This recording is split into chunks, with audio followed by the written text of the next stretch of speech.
Hello, I'm Sheryl McCarthy of the City University of New York. Welcome to One. Each week, we address issues of timely and timeless concern with newsmakers and the journalists who report on them, with artists, writers, scientists, educators, social scientists, government leaders. We speak to each one. I'm delighted to welcome Professor Roslyn Bernstein to the program today. She teaches journalism and creative writing at Baruch College and the City University Graduate Center. She and her husband, Shael Shapiro, are co-authors of Illegal Living, 80 Wooster Street, and the Evolution of Soho. Their book chronicles the evolution of the community we know as Soho, from a working-class residential neighborhood to a sleazy red light district, to a manufacturing and commercial area, to a vibrant community of artist lofts, to the trendy upscale commercial area it is today. It's recently been published by the Jonas Mekas Foundation. Welcome. Thank you. Roslyn, your book is really several books in one. It's a history of the area we know as Soho. It's a kind of roster of the buildings in the area. It's a sociological blueprint and biography of the residents of 80 Wooster Street. And it's a biography of one especially odd man, George Machunas. Writing it had to be a huge undertaking. How did you start and where? Actually, the idea for the book began maybe 20 years ago or so when I did a journalistic piece. I was about to do a journalistic piece on the 20th anniversary of the creation, as we know it, of Soho as an artist community. And I went interviewing people. I was going to people. And everyone said, wow, do you remember that first meeting that took place, that raucous meeting, the meetings that took place in Jonas Mekas' theater, Cinematheque, on the ground floor of 80 Wooster Street? And for everyone it seemed, somewhere early in the conversation, in the interview, 80 Wooster Street came up. And so it was clear to me then, although it was not the subject of my story, that 80 Wooster really was an iconic building, that it was an important building, and that it played a role in the organization, in the creation of Soho. Fast forward years later, actually, what had happened is I was eligible for a sabbatical from my teaching position, and at that time thought of going to the Middle East. I was about to write on a subject in the Middle East when, alas, the Intifada was very heavy and hot, and everyone in my family lobbied, don't go. And I was sitting in a coffee shop one day when I realized that what I really wanted to do was to write the biography of 80 Wooster, and to use the building as a prism, as a way to see how Soho evolved. So it really came from that. It was the point of the art. It was the subject of art happenings. It was the place where political action took place. It was a natural for the narrative line. So what are the boundaries of Soho? Well, Soho zoning and landmarks boundaries are different, but essentially as we know it when we walk it, Houston Street on the north, Canal on the south, Crosby and Lafayette on the east, and it runs actually, strangely, down the middle of West Broadway. When you walk on West Broadway, if you're walking downtown, you will see that only the buildings on the left, the east buildings, are actually officially in the landmark district. Now, is it about 40 blocks altogether? Yes. Okay. Now, the area was originally a farm, and then it became, at one time, there was a significant black population in Soho. When was that? So this was actually the farm of Nicholas Bayard, and it was passed on through the generations. And Bayard, and actually at the time of Peter Stuyvesant, it was divided into Bayard's farm, the first and second parts, and eventually, and this was not until late 1790s, they started to give street names to this area. Okay, originally the street names were English street names, but after politics changed, they changed them to the names of American generals, and Wooster was one of those names. And so in the 1800s, you started to see, built in that area, small dwellings. What were they like? They were like 1 and 2 stories. A carpenter had a small building. His shop was on the main floor, and 1 or 2 flights above, usually one he lived above. It was strange that even, I think the irony is, when Soho evolved, it fought over live-work, but in its original That's what it was. That's what it was. It was people, craftsmen, and living there. And you can still, by the way, see some of those. There are old buildings from, well, the 1830s. You'll still see them in Soho, only a few, along Spring and Sullivan Street, which is technically not Soho, but you see them. So what happened next was, okay, as we know from the history of New York City, the residential population really moved north. That's the history of it. Over time, it moved north.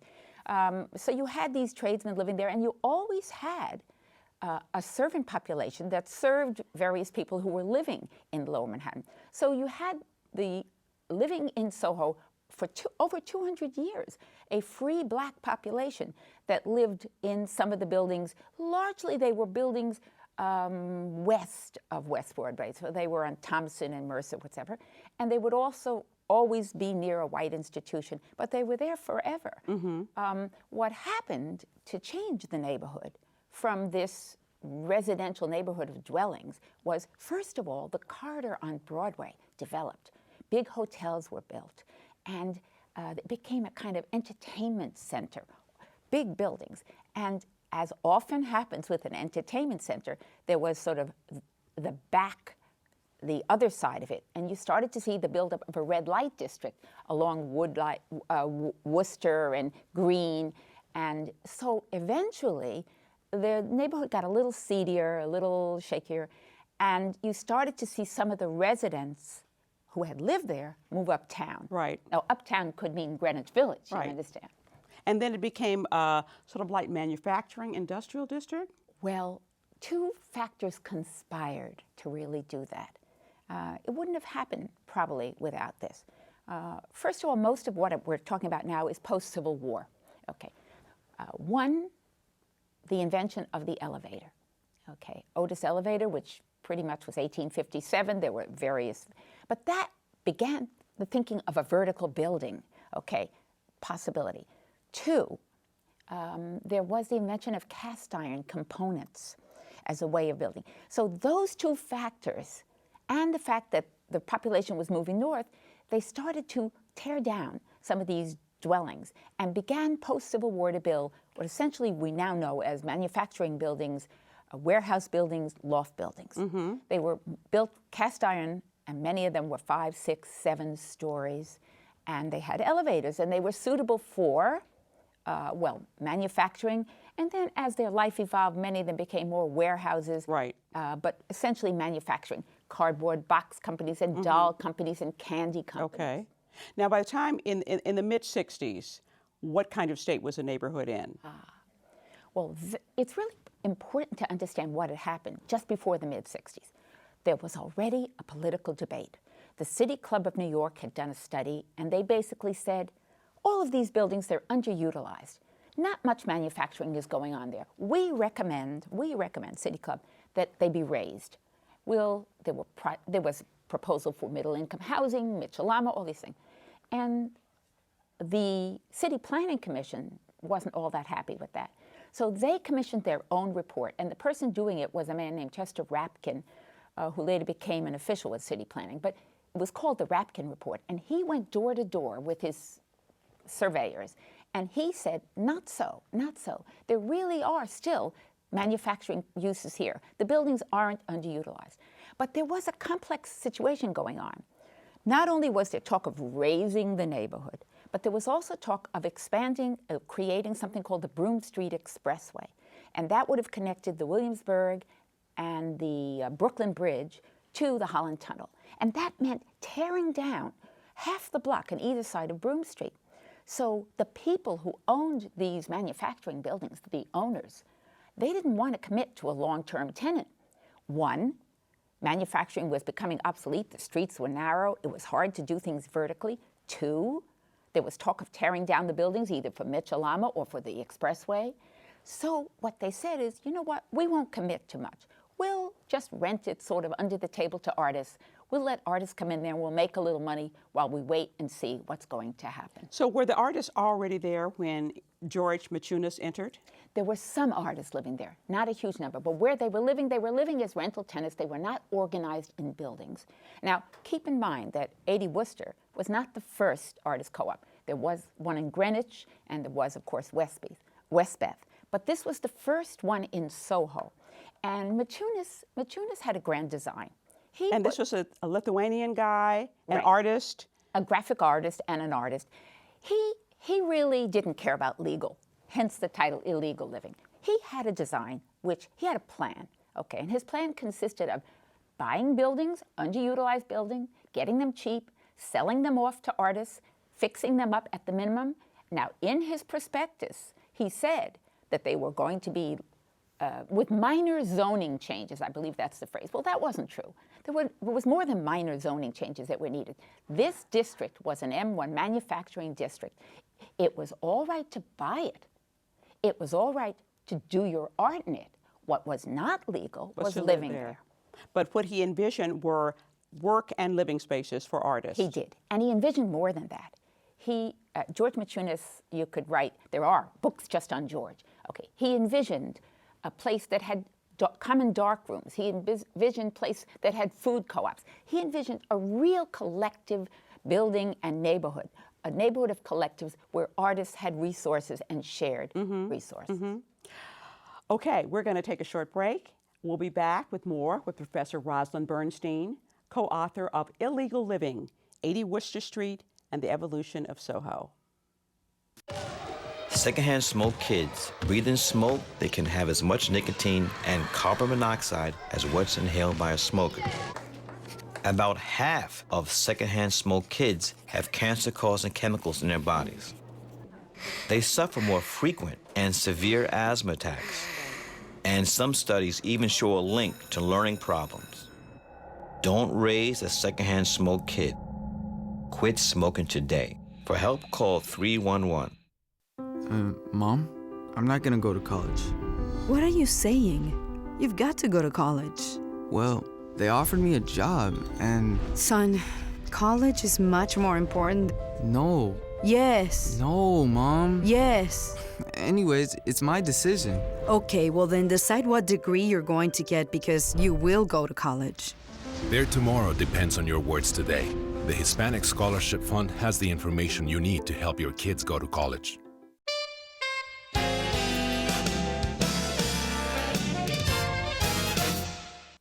Welcome back to One to One. I'm Sheryl McCarthy of the City University of New York, and I'm talking with Professor Roslyn Bernstein, co-author of Illegal Living, 80 Wooster Street and the Evolution of Soho, which has just been published by the Jonas Mekas Foundation.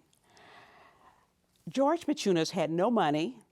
Most of the artists who moved into these buildings, who would move in, didn't have much money. So how did he manage to convert 16 buildings into artist cooperatives?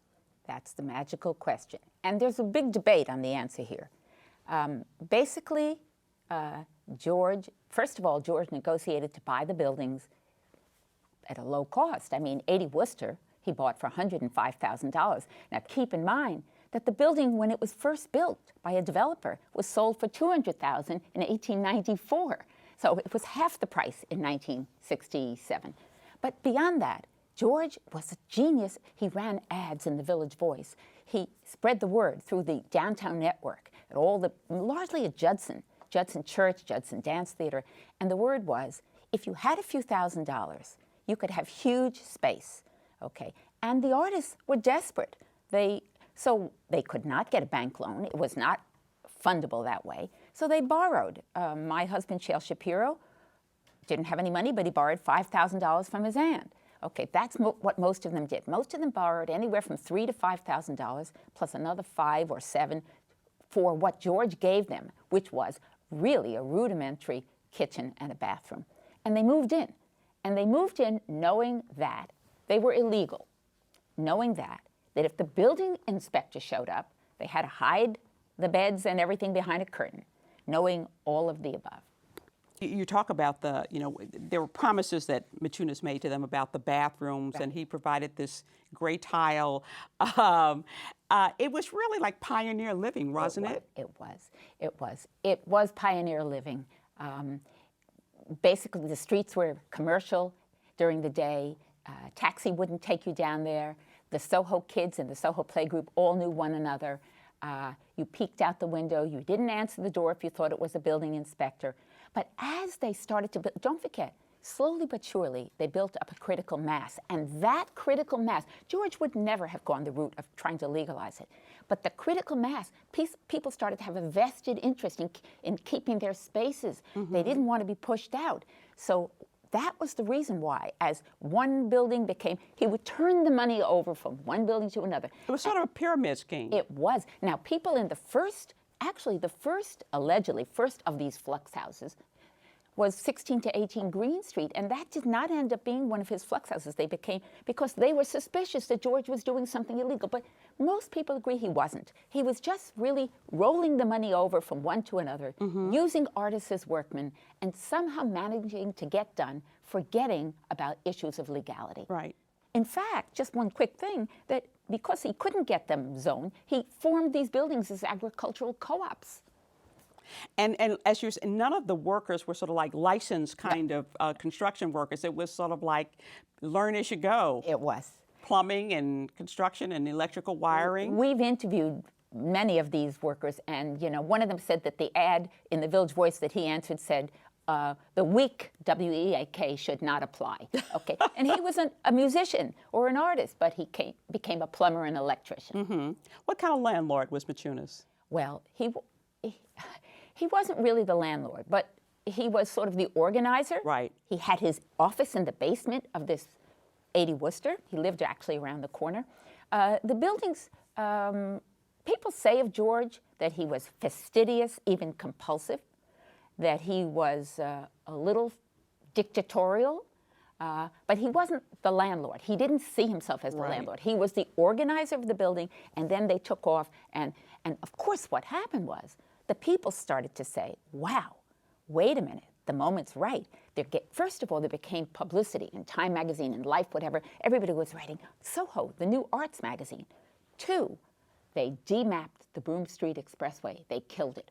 Another factor. 3, and the very important factor, who became mayor of New York? John Lindsay, very pro-arts mayor.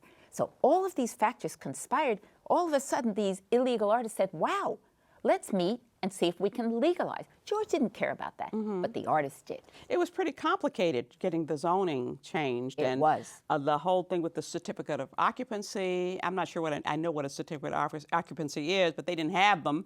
But it was very complicated. Step 1 is they met, and the first thing they had to do was they formed the Soho Artists Association, and the Soho Artists Association set up a relationship with city planning.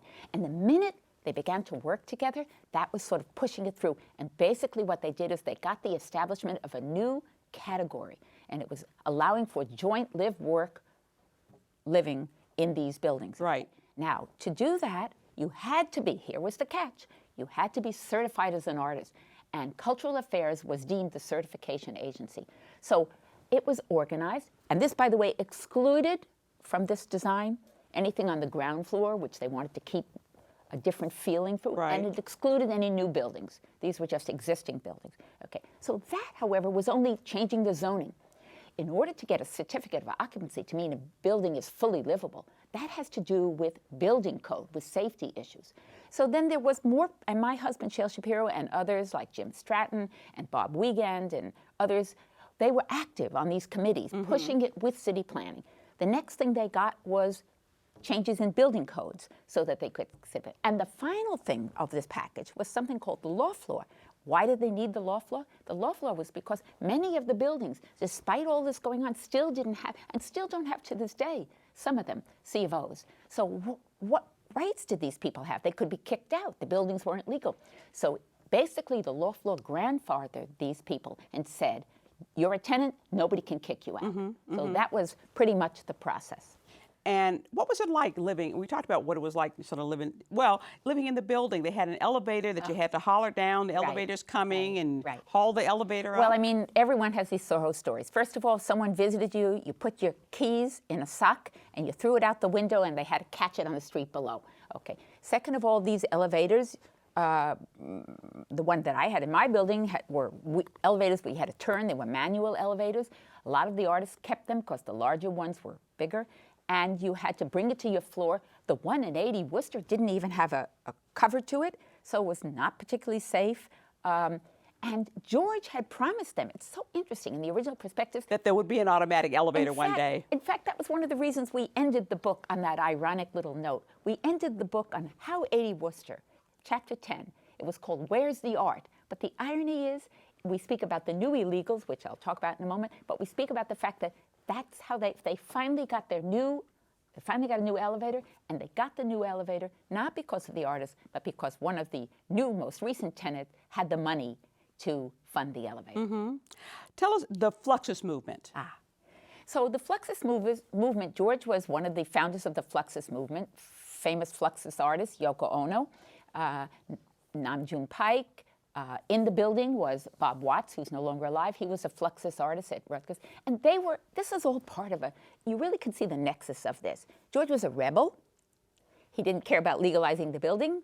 His Fluxus art movement was essentially anti-bourgeois arts, anti the art of a piano. I mean, we have pictures in this book. Some of the Fluxus events, one event is the artists, including Bob Watts, dressed up in doctor's coats, and they stood outside of 80 Wooster, and they invited people into what they called was the Fluxus Clinic, where they measured people's tongues. And Nam June Paik, the video artist who died in 2006, he got on stage and smashed a piano. Okay, so a lot of it was challenging the definition of what was art. And Fluxus was not just an American, Fluxus was a European movement, Okay. a global movement. Tell me about the Cinematheque. Cinematheque was it. Okay, and actually that was another factor pushing toward legalization. Jonas Mekas, I mean, the man is a genius. He's almost 90 years old.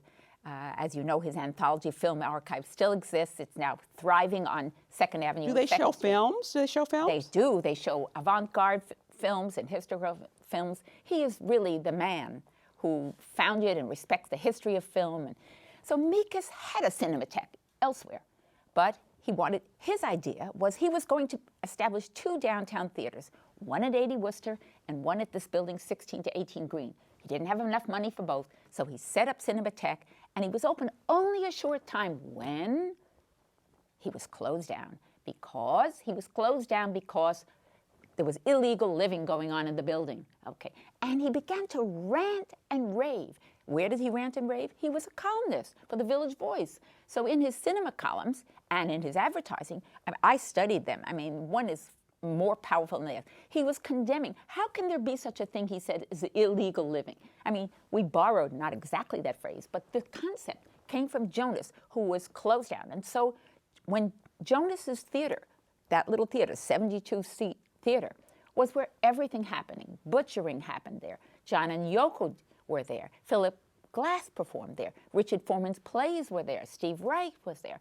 Everyone who was anything to do with the avant-garde, Trisha Brown, the dancer who lived on the top floor, 7th floor of 80 Wooster, she designed this piece, very famous piece that was just done at the, reprised at the Whitney. It's called Man Walking Down the Side of the Building.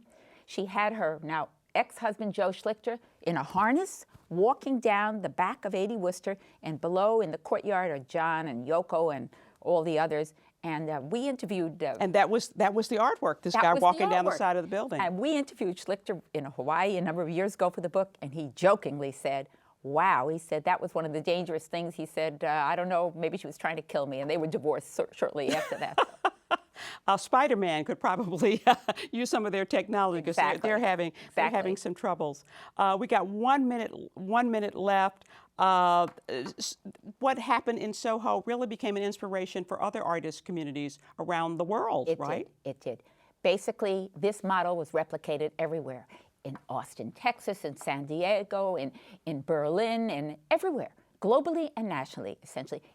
And locally, it spread. Williamsburg, Dumbo, et cetera, because suddenly, well, think about it. Artists needed big space. They needed cheap space. Everything was right about it. What didn't happen necessarily is all of the zoning changes, but the same fights went on. What's very interesting, though, and where it's left is Soho remains with the same the joint live-work certification. So one of the issues that remains today, a hot-button issue in the gentrified Soho, is that to be legally living you can buy one of these lofts for $3 million, right. but you need to be have one person who's a certified artist. Okay. So the new illegals, I guess, are the people from Wall Street. Wow. Fascinating story, and a really interesting book with lots of really great photographs. And I want to thank Professor Roslyn Bernstein for joining me today. Illegal Living, 80 Wooster Street and the Evolution of Soho has just been published by the Jonas Mekas Foundation. For the City University of New York and 1 to 1, I'm Sheryl McCarthy.